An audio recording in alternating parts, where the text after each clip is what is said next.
Welcome back to Mystical Kannada, friends. History is very magnificent when we know the real facts, and it makes one very proud when you know the history of your place where you belong to, isn't it? We at Mystical Kannada are trying to reach the ancient history, rich heritage, rich culture of our state to the world out there. So come, let's know more about the history of our state, Karnataka. Please like, share, subscribe. That would motivate and means a lot to bring out more such informative videos to you.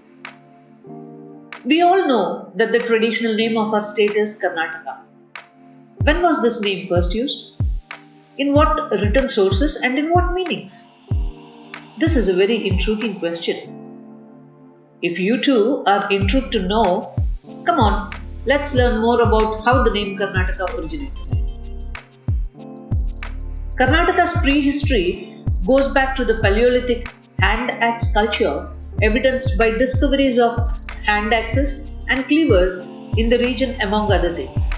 Evidence of Neolithic and Megalithic cultures have also been found in the state. Gold discovered in Harappa was found to be imported from mines in Karnataka, prompting scholars to hypothesize about contacts between ancient Karnataka and the Indus Valley civilization, that is 3300 BCE. If we look beyond the historical information, according to mythological epics, Karnataka was known as the Kuntala Desha during the Ramayana and the Vaijayanti during the Mahabharata period. The name Karnataka is mentioned in a mythological epics.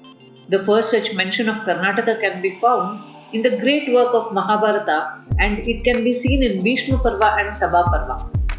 Similarly, in the ancient Sanskrit dramas like Shudraka's Vrichakatika Prakarana and Vishnu Dharmottara Purana, the name Karnataka is mentioned in the works of astrologer Varaha Mihira's Brihat Samhita in the 5th century, Bhagavata Purana in the 6th century, and Markandeya Purana in the 8th century, says historian Pradeep Kopla.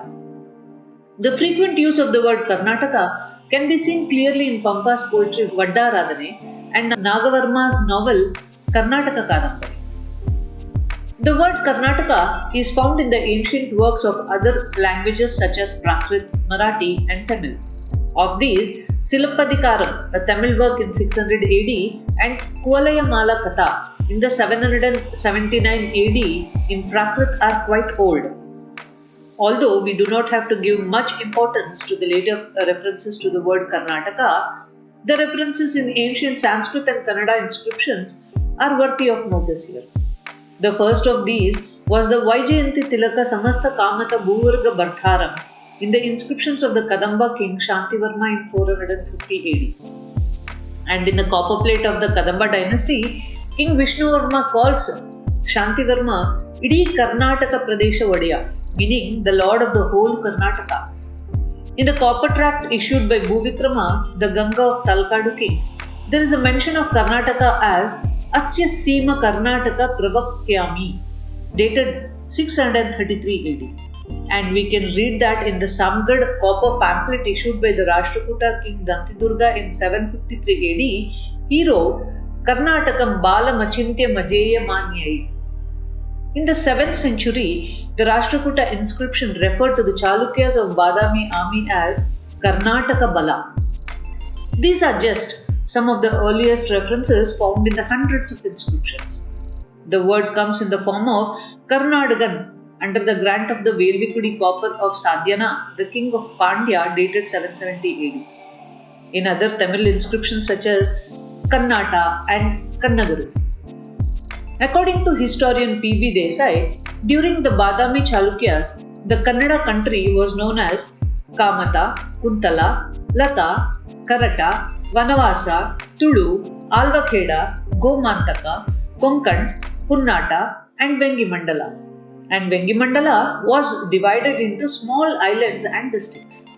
These areas are the result of the actions of Pulkeshi II, emperor's bravery, courage and determination. As a result, they all fell under the single title Kamata. Since then, the Gangas, the Kalyani Chalukyas, the Kalachuris, the Hoysalas, as well as Vijayanagar and all subsequent emperors such as the Mysore rulers have consistently described themselves as the kings of Karnataka Empire. According to historian Vasundhara Filchert, the kingdom of Karnataka was founded in 1336. It was part of an effort to unite all of the south. These efforts began during the reign of Hoysala ruler Ballala III and began to take place during the reign of King Harihara I. According to colonial historical accounts, it was eventually called the Vijayanagara Empire. On the basis of inscriptions and iconography, the state was called the Karnataka Desha. Many historians argue that the kingdom was never called Vijayanagara, even though the state was called Karnataka Desha. The term was first used as a name of the region, then the people of the area, and finally the language of the people use. Karidu is an adjective or black soil area.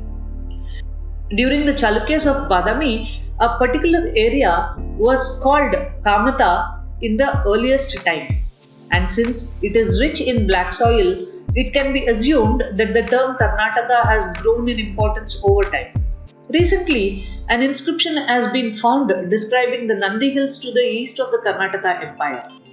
The inscriptions of 1680 AD supports the conclusion that the area was called Mysore and Karnataka. As time passes by, it was Karu plus Nadu, that is Karunadu. The same word may later have come into common use to refer to the whole land. Although there are several derivatives for the name Karnataka, a commonly accepted derivative is Karnataka can be read as Karnad, as a reference to black cotton soil, or Kambunadu means land of sugarcane. The other accepted derivation is from the Kannada words Karu plus Nadu, meaning from the land above sea level, or Kannada words Kal plus Nadu, which refers to the rocky terrain of the state. Another derivation is from the Tamil word Karai, meaning shore, and in Sanskrit reference, drama means dance and acting. The name Karnataka may have come from these two words. More recently, due to political reasons, several parts of Karnataka have been included under various linguistic provinces. The name Karnataka was almost extinct, which seems to be a survival of the past. But as a result of the leaders' persistent efforts to sow the seeds of patriotism on unified Karnataka and other circumstances, Karnataka came into being as a unified state except for some parts. From November 1st, 1973, the Kannada region's name became Karnataka. The official emblem of Karnataka is the Gandaberunda. The official anthem of the state is Jaya Bharata Jananiya Tanujate. The official language is Kannada. Official bird is the Indian roller or Nilakanta. The official animal is the Indian elephant. The official flower is the lotus. The official tree is the sandal tree, and the official fruit is the mango. Now that we know how the word Karnataka came into existence, we shall meet in our next episode related to the dynasties that ruled Karnataka. Until then, Siriganadam Gelge, Siriganadam Balge. Like Kannada, love Kannada, and subscribe Mystical Kannada for a lot more interesting videos about Kannada.